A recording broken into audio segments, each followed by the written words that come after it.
Hey guys, Tom Barklow here doing a remote review of the Everton Spurs game. I wasn't at the match, but I did watch it and I've seen all the quotes and everything from what was a pretty dismal game from Spurs' perspective. A sixth game without a win in the league.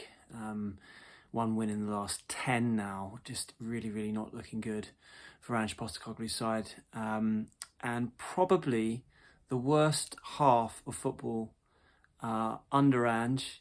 Definitely in this season and definitely last season, I think, and maybe even one of the worst halves of a Tottenham match in recent memory. I mean, it's got to be up there since covering Spurs, and I imagine a lot of Spurs fans are thinking the same way. I suppose before we go right into it, we do need to talk about the context of injured players.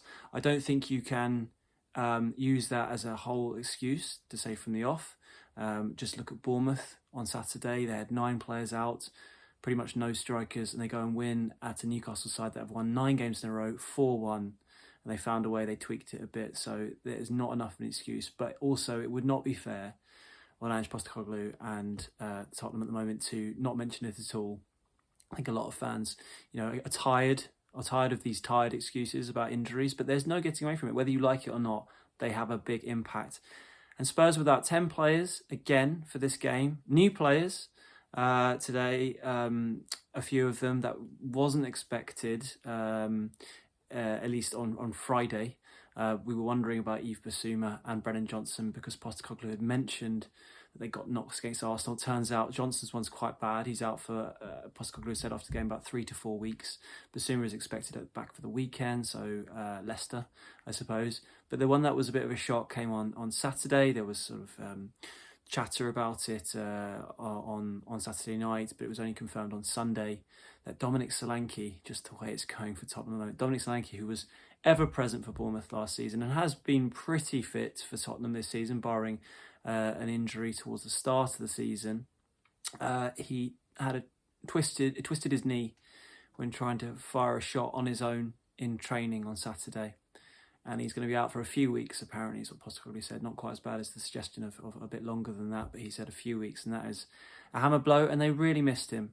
So Spurs went into this match with apparently 11 fit first-team players, senior players. Richarlison doesn't count because he's only just come back from injury. Yes, he's chomping at the bit, and he came off the bench here, but isn't counted in that. So 11 fit players. And Ange, in what is quite unlike him, to be honest, made a tactical formational tweak. We haven't seen it hardly at all this season, but he went to essentially a back three, not all the time. It's more of a hybrid back three. It sort of depended whether they're in possession or not, because Ben Davies came back in the team after his own injury absence, with Dragusin and Gray, and there'd be times when Gray would burst forward to sort of go out of that back three. But it is fair to say, and in Ange's own words, it did not work in the first half at all. As I said, an absolutely atrocious first half where Spurs were 3-0 down by half-time. And it could and probably should have been more. It should have been 5, I think. So let's go through it. First goal is from Dominic Calvert-Lewin. And I know all Spurs fans will be thinking just what they always say in a self-deprecating manner after they go and somehow lose to a side that, or concede to a player who hasn't scored a goal in ages, or lose to a side that haven't won in ages, like we saw against Crystal Palace earlier this season, or Ipswich, who hadn't won all season. Dr. Tottenham will see you now, and that is probably what they were thinking when Dominic Calvert-Lewin, who, let's not forget, has played for England. We all know his quality. He's been around for a long time, but he hasn't scored for 17 games in the Premier League. But the way he took the opener, you would not have thought that. And Thomas Tuchel, the England manager who's watching, he wouldn't have thought that either if you hadn't seen the stats, because he was brilliant with his finish. It wasn't just the strike that he had. He basically twisted and turned in the box. Poor Archie Gray and a number of Spurs defenders didn't know which way he was going, and he buried it in the near post past Antonin Kinski, who's got a real feel for where Spurs are at in the last couple of games compared to what a brilliant start it was from Liverpool and Tamworth from his point of view. So it was a great start for Calvert-Lewin. It wasn't long afterwards we saw more what we've seen of Calvert-Lewin recently, when a long ball over the top from Jared Branthwaite completely exposed Spurs' high line. Calvert-Lewin's in. His first touch is okay. His second touch is awful, off his knee, allowing Kinski to get in and intervene. And he did brilliantly, the goalkeeper, to stop Calvert-Lewin from scoring. But it was a massive chance, and he really should have scored. And on that note, from the long ball over the top and how simple it made Tottenham look, that sort of summed up to me how David Moyes, who had gone into this game, obviously as the new Everton manager, this wasn't his first match, but it turned out to be his first win. He had replaced Ange as the oldest manager in the Premier League by coming back into the game, and after leaving West Ham. He's 61, Ange is 59.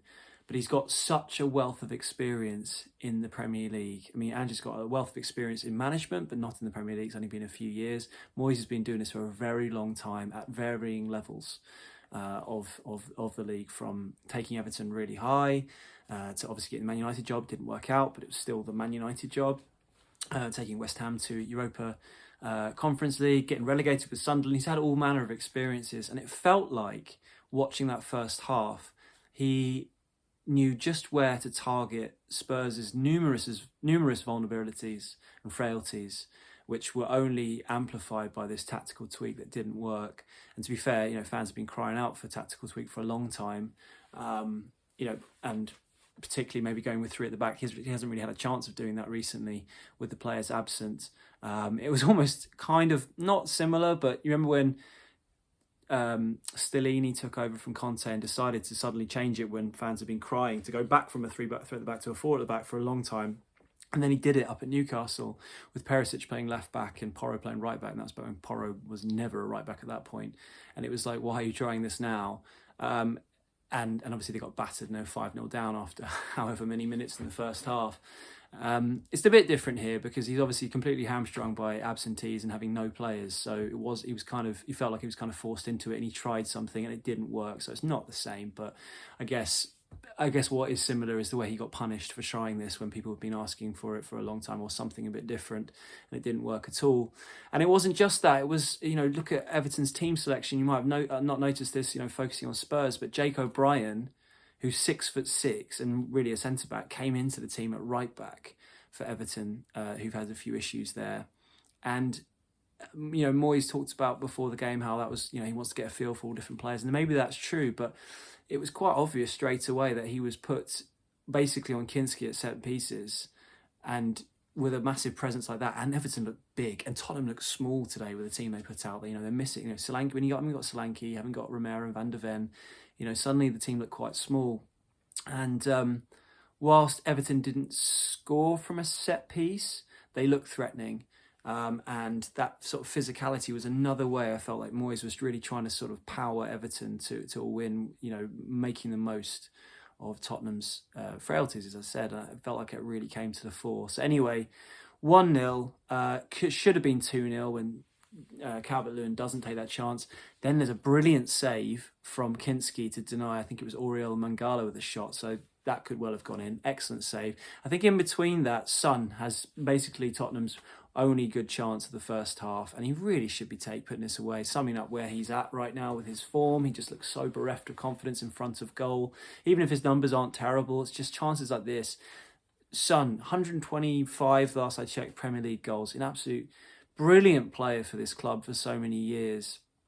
And you can say what you want about sort of pace and whether he's not quite as quick as he was. He probably isn't, but it's, you still think he's gonna take these chances. But he just looks like regardless of his age, a player who's short on confidence. He's just not taking these chances. And it was a lovely cutback from Kulusevski. I think it was at 1-0. Great chance. He just can't beat Pickford. It's just not a good enough strike. And Andrew talked about before the game how he felt like he needed his senior players to step up. He didn't say it in such a way, but he kind of did.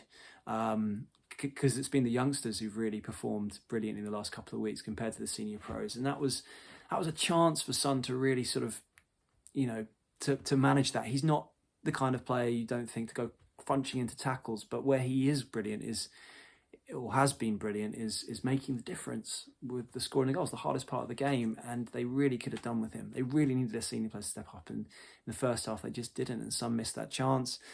Then there's a penalty shout where Branthwaite's on the back of him and knocks him over, but Son kind of tries to get in front of him. I mean, if it's given, it's not a shock.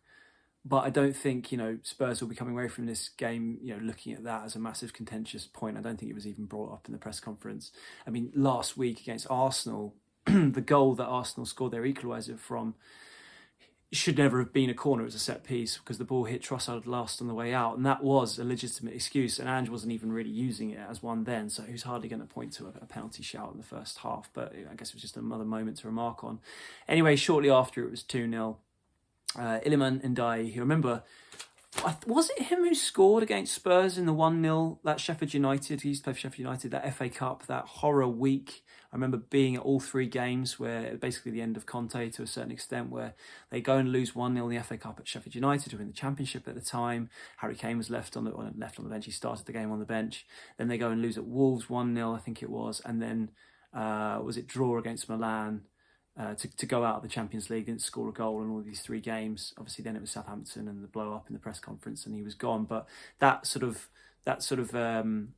week, that horror week where they couldn't score, was key. And I think Ndiaye, if he didn't score, then he played really well in that match. And he's someone who's he's been sort of highly rated. Went off to Marseille, didn't quite work out, and he's been good. He scored a great goal at City for Everton the other day. He's a talented player, and when you give that kind of room like he was, so basically he picks up the ball near to the halfway line, drives forward acres of space, which maybe the tactical system afforded that space, which he massively exposed.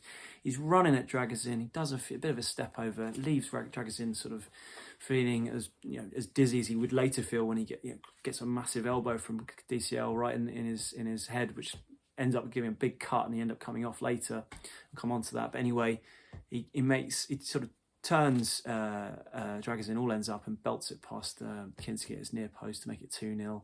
And at that point, having watched Spurs enough recently and how dead on their feet they generally look anyway, because of struggling for numbers and even more injuries to senior players here.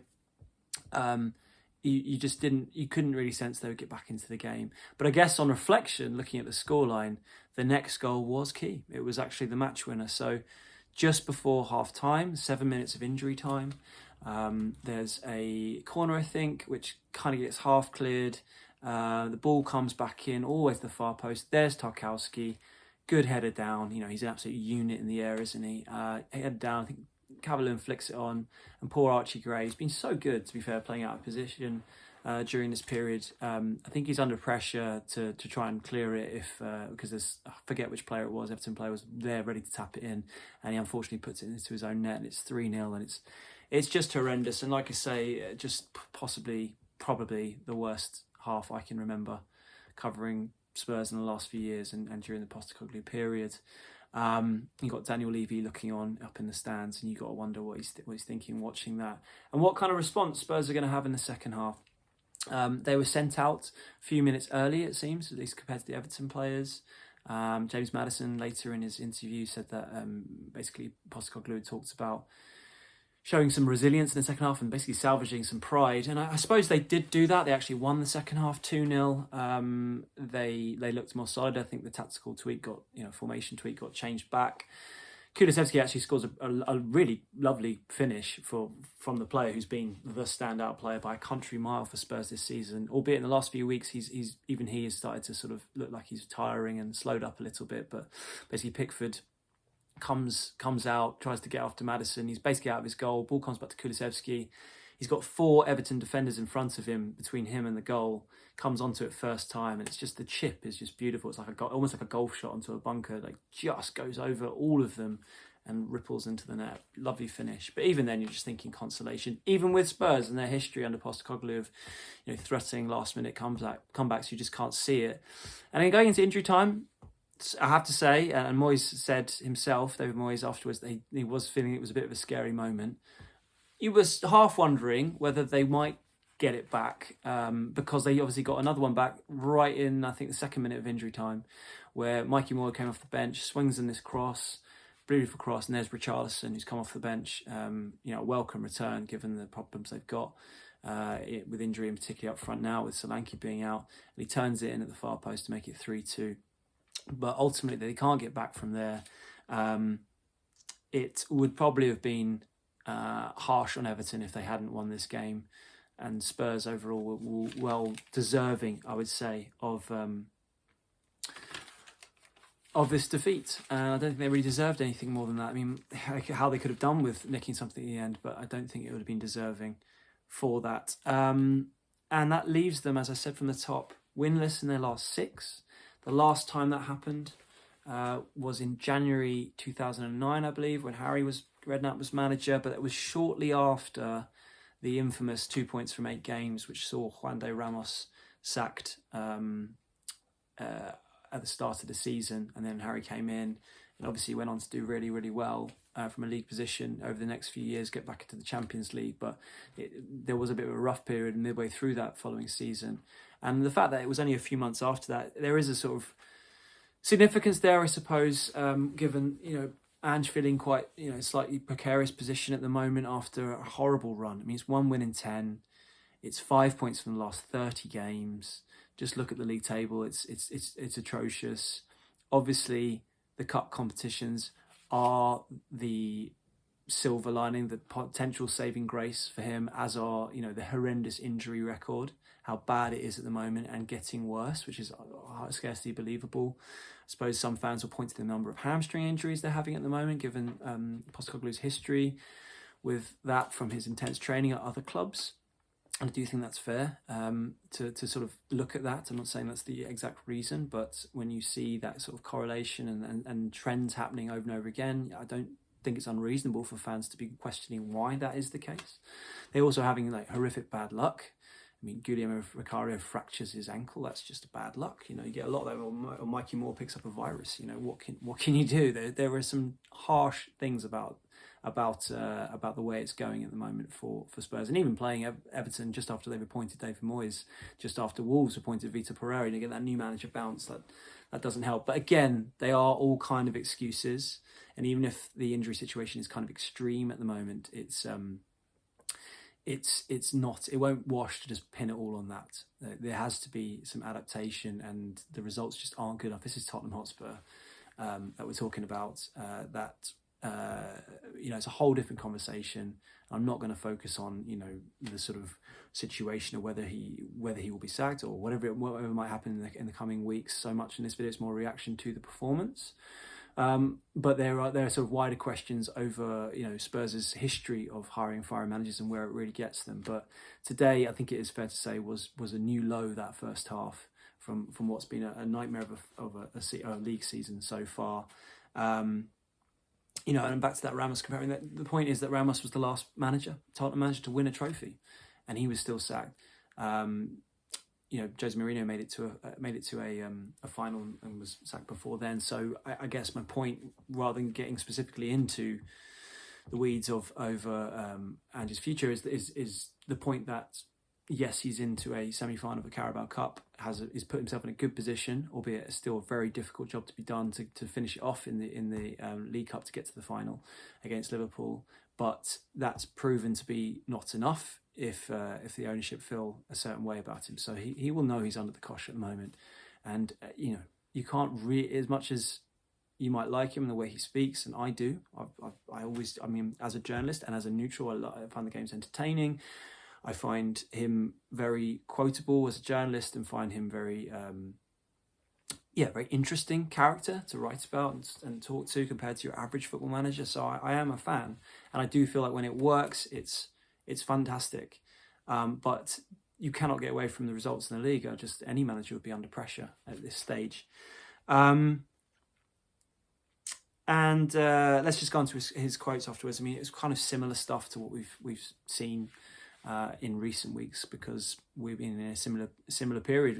After every game, it feels like a bad result, but the mitigating factor of injuries, it feels like there's a bit of repetitive situation going on here. And he took the blame for the tactical tweak. He explained it was due to not having enough players and trying to fit them all into formation, but he said it didn't work and the players tried their best. You do again feel like in the second half, as bad as that first half was, the second half, it did feel like players are still playing for him. I've said that consistently, that I don't feel like there's any sort of downing tools. It's just performances haven't been good enough, not through lack of effort. And that's what Ange's reiterated himself. He said that, as he said before, he's determined to turn it around. He puts the blame on himself regarding new new signings, which they really could do with now. And they've obviously only brought in one player so far, and that's Kinski in goal. He again isn't putting pressure on the board like we may have seen with previous managers for extra help. He has talked about the word help, but hasn't done it in a sort of adversarial way towards the higher ups over needing help. But it's clear that whoever the manager is, given the injury situation they've got, they need to bolster some numbers. They're really depleted at the moment, and for every time you think, oh, they're going to get through it, and there's Van de Ven, Romero on the horizon, then somebody else gets injured, and it just exposes the sort of lack of depth in the squad, and it's just asking a lot of young players, and it just once again you cannot rely on young players to be consistently good. They'll have a great game like Bergvall did against Liverpool, and then you get in a difficult situation, and you can't expect them every time to be as consistent as senior players would be. Which is why the message of getting the senior players to step up is valid and is something that really needs to happen from Tottenham's point of view. What else did Postecoglou say? To be honest, that was mainly it. He said he wasn't going to play the victim regarding the amount of injuries they've had. He says that's the hot card, the hand he's been dealt, and he's going to deal with it himself, and he's determined to turn it all around. But like I say, it's pretty similar to what we've heard so far. Just at half full time, the players went over towards the away fans, and I've seen some sort of footage of them. Some of the fans not being happy with how near basically some of the players were to going over to sort of applaud their efforts, their support that afternoon. Travelling up to Merseyside, and it felt like Son, who looked pretty distraught, to be honest, was getting a fair bit of stick for his not coming right over to the fans. Obviously, when you see videos like this, you can only sort of hear the people in around them, but he did seem to be getting sort of quite a lot of flack. But you can understand Spurs fans right now are just so frustrated. One of the players they did sort of praise was Maddison, because he came right over. I think Bergvall and Kulusevski, there's footage of them eventually coming over and giving both their shirts away. But it must be hard when you're a player like that. And it's been a miserable afternoon. You're on a horrible run. You're getting battered by left, right and centre, by journalists, by fans, by your own fans, because it's not going well, and then you're not forced, but you feel like you have to go over and interact. It's the thing you should do, but if you put yourself in their shoes, it's understandable that it's not an easy thing to do. Many people disagree, and they obviously they're paid so much money. Maybe it's not even an excuse; it's just what you have to put up with. I don't know. But Maddison was also, just to end on, he did an interview with Sky after the game, and it was quite honest. I mean, James Maddison's always pretty refreshingly honest, I would say. He said he did say the team is depleted. Talked about 11 players, but basically said it's not, essentially paraphrasing, it's not really an excuse. He said the first half was unacceptable.